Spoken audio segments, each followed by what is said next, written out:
Hi, long time no chat. So, this is Wishop.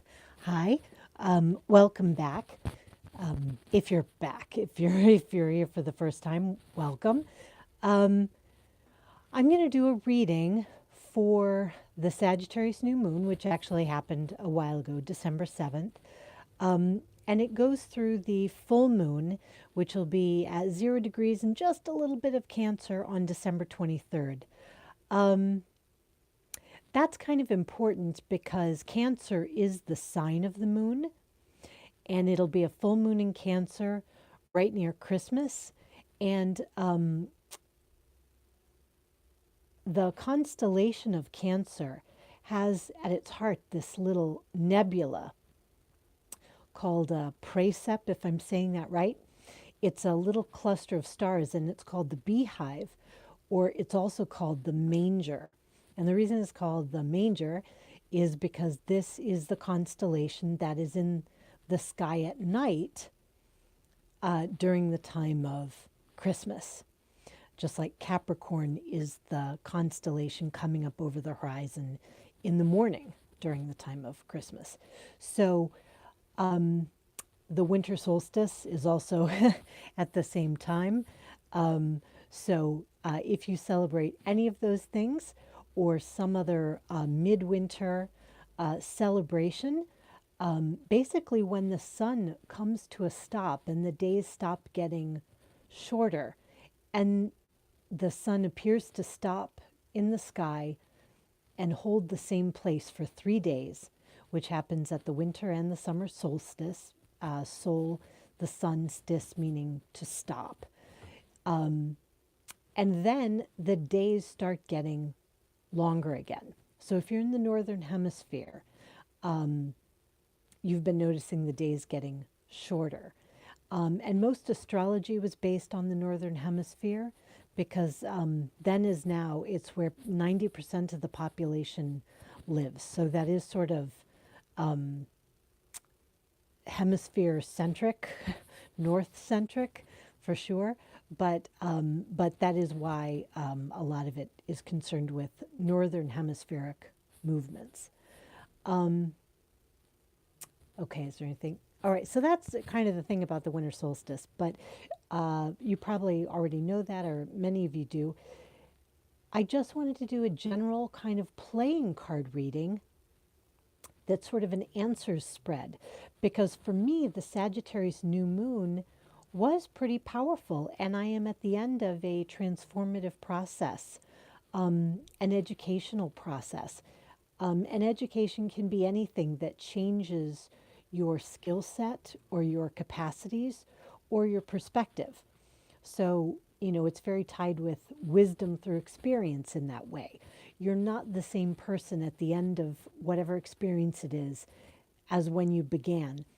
And now you tend to, or at least I do, look around all the different aspects of my life and think, well, how do I see this differently from this new perspective, from these new capacities? What new things are open to me? What do I think about things? And of course, the big question that many of us ask all the time, which is, what now? And in fact, I was corresponding with one of you guys about this sort of what now kind of general question, like, what now? And it can be hard to know in a grand way what now. But the Sagittarius new moon, which is a very lucky new moon, and Jupiter is in Sagittarius, expanding things, adding a lot of inspiration and spark. This is a tremendously great time to think about what now in the area of things that would really make you happy. What are your skills? And is there any way that you can bring the things at which you're talented at a little bit more into your daily life, a little bit more into what you think of your creative, productive life? Even if it's not what you do for a living, to earn your daily bread, so to speak, it can be part of your creative daily life. One of the things you do on a regular basis, maybe not daily, maybe weekly, maybe monthly, but how do you bring these areas of expanded capacity more into your awareness so you don't feel like, well, I took the class, I learned the skills, and now I'm putting them on the shelf and they're going to get dusty. Like it can, sometimes it feels like it takes a crowbar to fit these things into your regular life. Like you really have to carve out a space for them. But now is a great time to be thinking about that because the sun will be reborn. It will be reborn at Christmas time or near that time. And Mercury is going to come out of its shadow. Mercury's been recently in retrograde. And then when Mercury appears to be heading forward, for a while it's backtracking over the area that it was passing backwards over. That's not a very good sentence, but I think you get it. It appeared to backtrack in the sky over certain signs and degrees of signs, and now it is appearing to move forward. And it's because of our position in the heavens that we see it as retrograding, even though it never really goes backwards. But now, to our eyes, Mercury is going to be coming out of the shadow and going into fresh territory. And that, I believe, happens on December 23rd, at the same day that we're going to have this full moon in Cancer, this new birth in Cancer, these new beginnings. Yeah, I mean, it's all pretty beautiful. You can think of the Ace of Cups as being a very traditional Cancerian card. So there's this idea of these new births coming. And while that new birth is being shaped, and especially as we get near it, it can be uncomfortable. It There can be a necessity in some of us. I mean, I speak for myself here, but I think some of you too, for divine discontent. There's a need for this dissatisfaction to kind of simmer and simmer and simmer. And it's when it finally blows the lid off the pot that you get a breakthrough and you go, oh, right. Finally, I understand. And so for some of us, the process comes in different ways. We may find that we're just suddenly struck by information or an epiphany. We may get a message. We may be in the middle of a seeking process where we're actively searching for something and we'll know when we find it. Or we may be in the process of just sitting with a certain amount of discontent and letting it turn into soup. Is it soup yet? Not yet. Is it soup yet? Aha, now it's soup. So anyway, that's the process I'm in.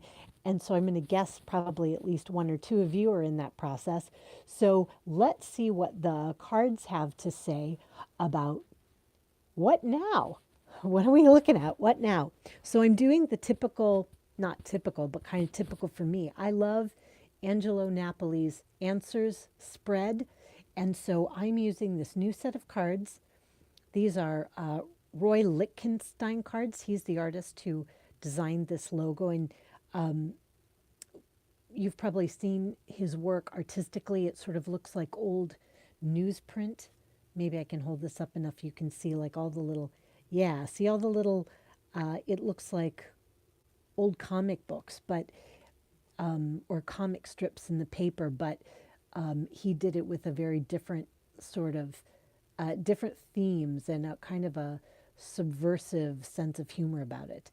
Anyway, all of these look like they're reversed here. When I flip them, they're going to be upright. All of these are my beautiful skull cards, the sugar skull cards. They look like they're upright. They're going to be reversed when I flip them. Now, the way I read playing cards, not every playing card is eligible to be read in reverse. Some of them are universal no matter which way you read them. So we're going to see, I'm sort of interested to see what happens. So this is the state of affairs now. Okay. Okay. All right. So we have the Six of Clubs, and in this particular deck, they have made it have an upright and a reverse. So you can see it's Six of Clubs in reverse. So there can be a sense of not having found a victory yet, or having had maybe credit for a victory go to someone else, or you feel like you're not enjoying the thrill of victory. So maybe you're at the end of a process like I am, and you're saying, well, where's the victory in this? Where's my feeling, maybe of recognition? There can be a little bit of a sense that you haven't gotten the quantity or the quality of recognition that you'd like. And this card sort of modifies this card. And it's the Five of Spades, which is, it is a card of, it can be a card of strife, to be honest, and conflict. It can be a card of winners and losers, like who's winning, who's losing. There's senses that I've brought up with this before of being a good loser and a good winner and taking your winnings. But here, there's definitely a mixed quality. Whatever experience you've gone through has not been universally wonderful, because there's a sense that while you've gained something, you've lost something too. And maybe you're feeling like you wish you could recognize more of the winnings, more of the good things. To me, it's somewhat significant that both of these are in the middle of the number field, right? From 0 to 10. Both of these are kind of in the middle. And maybe you felt that this victory or this process you were in was going to be more of an end point. It was going to be more of a, I'm going to get to that happy destination and I'm going to feel like I've done it. And you realize that the process you're in, it's a process and there's more coming, that you're at an evaluation point perhaps. And it's probably a good time. Six of clubs always brings up to me because sixes are cards of responsibility. It's a good time to think about how much responsibility you have in the situation you're in, how much you want for the situation you're in. Do you want to be leading this parade? Or do you feel like you're being led in this parade and following someone else? It's a time to ask about those responsibilities. Sometimes when the six of clubs is in reverse, I can think it's a bit of a weighty responsibility that you didn't really want. And you can feel in underneath the weight of this responsibility that you can't win. That no matter which way you go, somebody is going to be unhappy with you. And so you can't win. So that feeling like, congratulations, we've made you the head of this project, let's say. Congratulations, you get your way. Maybe it's a domestic situation. Congratulations, you get your way. We're going to do it your way. And now we're going to complain all the time if everything is not perfect. And so this is a victory, but it may not feel like an unvarnished victory. It may not feel like everything you hoped it would be. And it's because you're dealing with squabbling of the troops, if you happen to be the one leading this, or if you've had to follow along behind someone else and you're not getting the recognition that you wanted to get out of the situation, you can feel like there's no end in sight to that situation. Like, I've been giving up recognition in this situation for a long time and I don't see it getting better, right? I see it proceeding like this for the near future. So there's definitely a question, I think, about what kind of responsibilities you have, what kind of recognition you are getting, whether or not you feel like the winning is more than the losing, or whether or not you feel like this is just going to stretch out in this slightly unfair way. It's not totally unfair, but it doesn't feel like it's quite as much in the plus column perhaps as you want, and whether or not that's going to just go on for the foreseeable future. So these will be cards that have to do with the answer to this question or this situation. And these cards will modify these cards, and these cards will offer a little bit more detail. I also want to say that I shuffled up these Bob Ross cards, which are playing cards, and each one has a Bob Ross painting and a fun saying from Bob Ross on it. And I find they're kind of nice little inspirational oracle cards. And also, just in case, I shuffled up the Nicoletti Ciccoli tarot cards. As I'm thinking I should have shuffled up those Uno cards too while I was at it, but I didn't. So we'll just have to deal with what we've got and see what questions we have. So here's the main thing. Oh, all right. Jack of Diamonds in reverse. So here is the Jack of Diamonds. It's absolutely beautiful. And you can see on his head, see there's like this cactus and there's this sun. And I think of it sort of like the cactus is in the desert, the sun is shining in the desert, there's flame everywhere on this particular Jack of Diamonds. And that's as it should be because it is the desert. Things are as expected.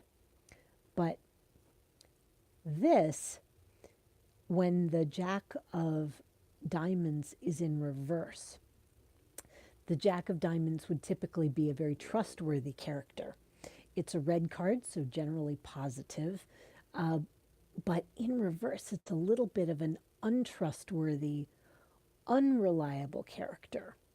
So this could mean that you yourself, if you've been toiling on whatever situation this is, it could be a relationship, it could be a creative project, it could be something to do with work, it could be an aspect of self-development where you've sort of hit a plateau here. This plateau or this feeling of frustration or not getting as much out of it as you hoped for could lead you to behave unreliably, right? So if you were toiling away on something in a very regular way and you're starting to feel like you're not getting anything for it, you could get a little lackadaisical with it. You could start cutting corners, skimping, or it could be the case that as you've been working with another leadership figure or providing leadership yourself. I mean, the Six of Wands has a lot of leadership with it, so that's why I'm going to keep returning to that as an idea, whether it's leading a family or maybe you're leading an initiative, or it could just be leading something like maybe you're a couple and you're doing something together, but it was sort of your idea and you took the lead. There's an idea that someone involved in this, or perhaps you, is now behaving somewhat unreliably, isn't really with the program. And it could be you who's not with the program. Let's see. Okay. All right. So, Four of Clubs leads me to think this really could be something on the home front, because for me, the Four of Clubs is very much a homecoming card. And these four pillars, the four wands, tend to have to do with, I think of it as a homecoming card. Some people think of it as a marriage card. It has to do with agreements between people that are not necessarily commercial. I mean, it could be a commercial agreement, so it could have to do with work. But let's say it did have to do with work. It would be a situation where this was a person maybe that you were working with, or it could be yourself, and the feelings used to be deeper than just work. It doesn't necessarily mean a romance, but it could be like a work situation that felt like family. You really assumed you were very close with this coworker, so possibly this unreliability surprises you. Or if you're the one who started kind of taking it easy on something, there could be a sense from someone to whom you made an agreement. So maybe it's your workout buddy, or it's the other partner in your household. they're noticing that you're flaking out. And or you're noticing that someone else is flaking out. And there's a, I don't know, it's a bit of a, if you know the phrase, like it's a bit of a come to Jesus kind of moment. Like, so it doesn't seem to me like the idea of shaming. Like if you think of these cards, this is the ultimate, like it's pointing a finger at you. It's the ultimate blame game. And I'm looking at it right now and it's in reverse. I feel like the idea, because these all showed up in reverse, is we're not playing the blame game. We want to ask really thoughtful, searching questions of ourselves and other people. Why am I not committed to this the way I used to be? And it could be this transformative experience that you've gone through is causing you to look at responsibilities you had, things on which you took a very strong position, perhaps a leadership position, and you're feeling like, I'm not sure that's where I'm at anymore. And you have to be honest about that stuff with yourself, or at least I think it's a good idea to be, because you can't let other people know what's happening if you don't even understand it. And really, just flaking out on them or ghosting or sort of shirking the agreements that you made with them or the responsibilities that are expected of you because you're having this conflicted feeling about it, that it usually causes more problems. But sometimes, it also causes solutions. Like you might start flaking out on something because you're not really feeling it, and it causes someone to bring it to your attention and go, hey, you know what, you're really flaking out on this. And you realize when they confront you, oh, I really am, aren't I? I wonder why that is. And you can have a really honest, heartfelt talk about how your feelings have changed. As I said, it might be a responsibility you have. It might be a responsibility that you're a part of. It could be that if you're working with someone else and they've taken the leadership role and you feel like they're not being accountable to you, right? And that could be a big surprise. You could feel like, look, I knew this person, I supported them in this leadership role, and I really thought that they were looking out for everybody, that they were going to do what was best for everybody. But I'm feeling like they're not being very accountable in a personal way as well as a professional one. I just feel strongly this has a personal aspect, so that even if it's work, it'll be someone who you had confidence in, trust in, you built another kind of relationship with.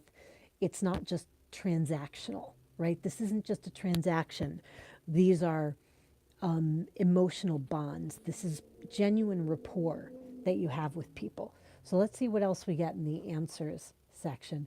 And here we are. Look, this is so interesting. Okay. Okay, I like it. All right. So you can see in this one that the Six of Clubs is in reverse. And in this one, you can see the Six of Clubs has turned upright. So now it's the victory card upright. It's the card of taking responsibility, of elevation and of glory, but it's upright instead of upside down. And here we have the Seven of Pentacles card, Seven of Pentacles, Seven of Diamonds card. But for me, it is often a card of prudence.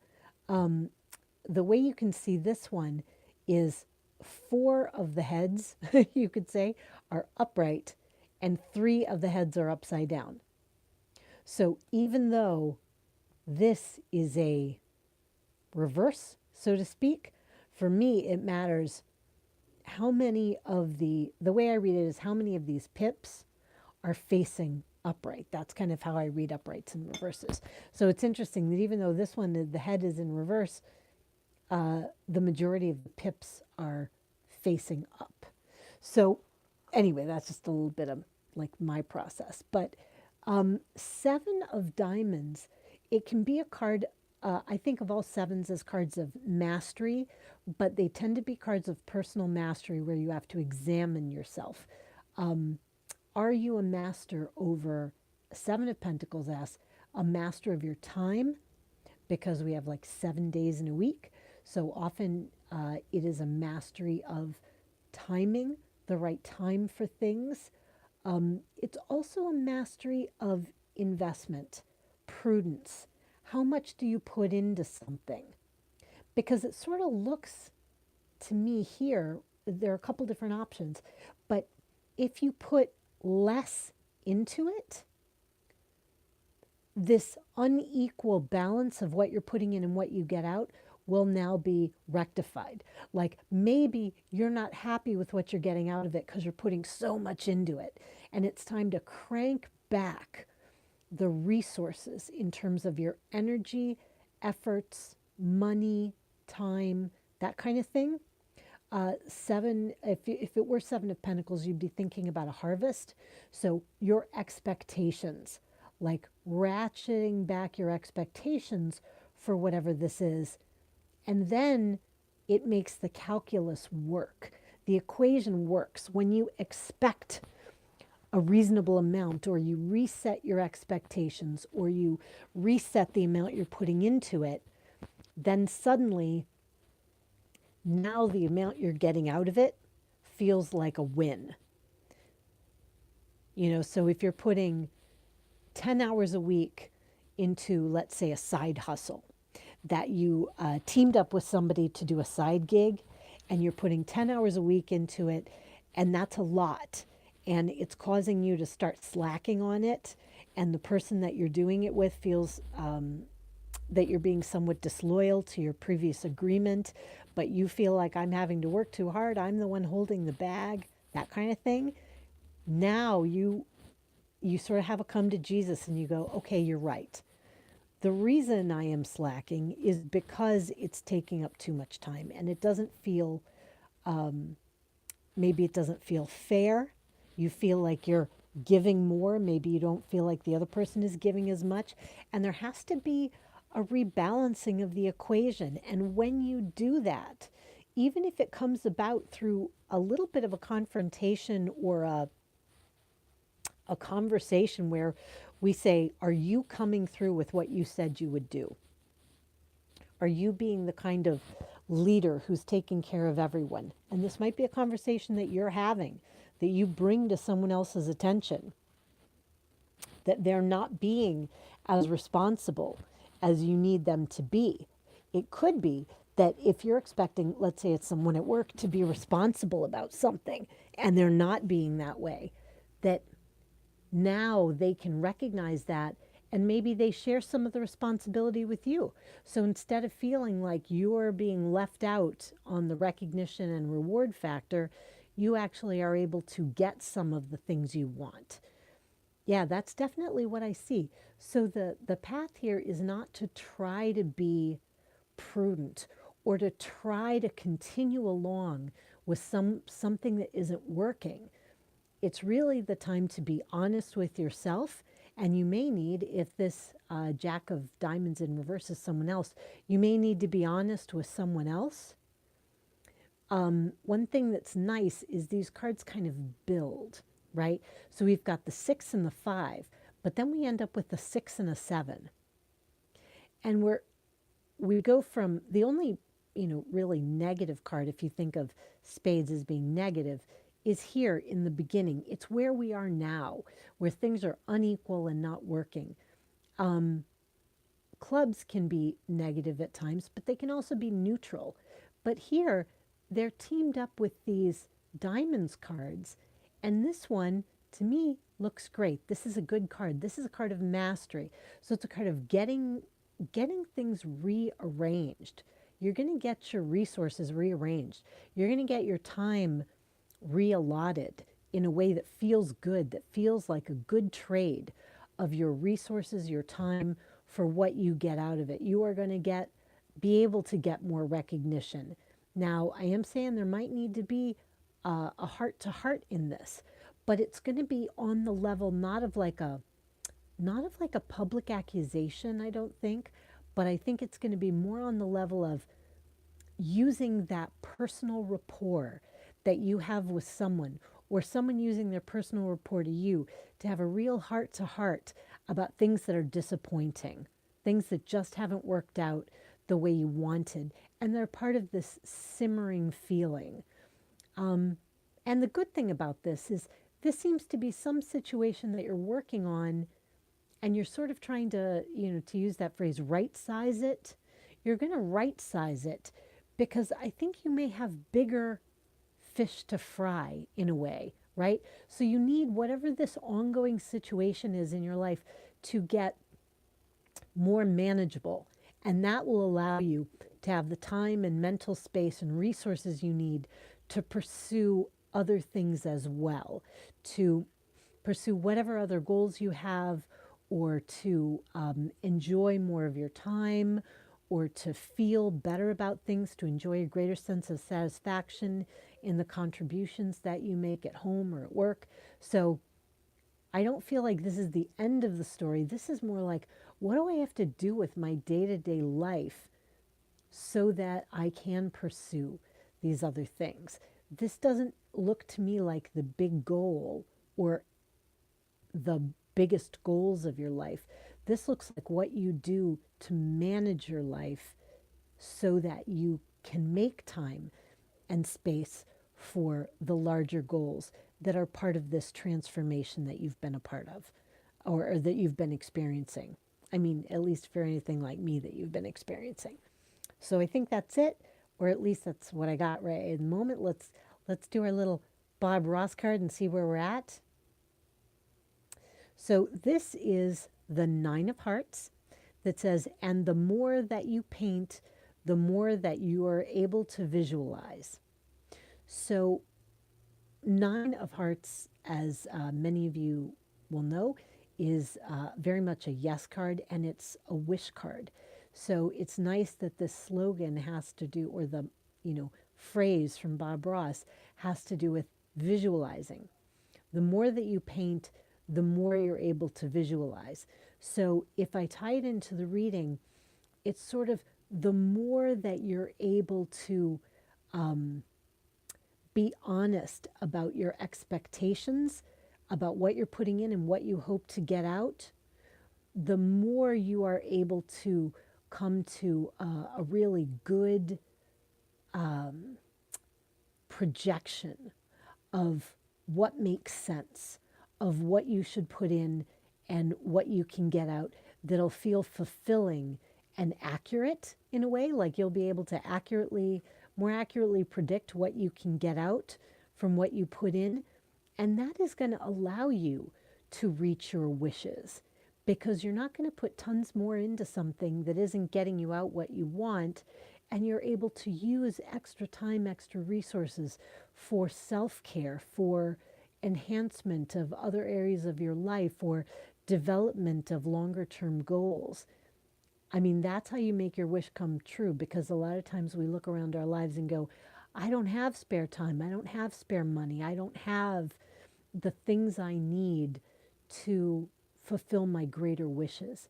So if you have greater wishes, you can probably find your way to them by right sizing something you're dealing with now, by either maybe reducing some level of responsibility you have, calling responsible people into a better alignment with their roles, right sizing the amount of resources that you're putting into something so that it feels like a good, equitable exchange, something like that, I think. So this has been a bit of a long one, but hopefully you found it interesting and useful.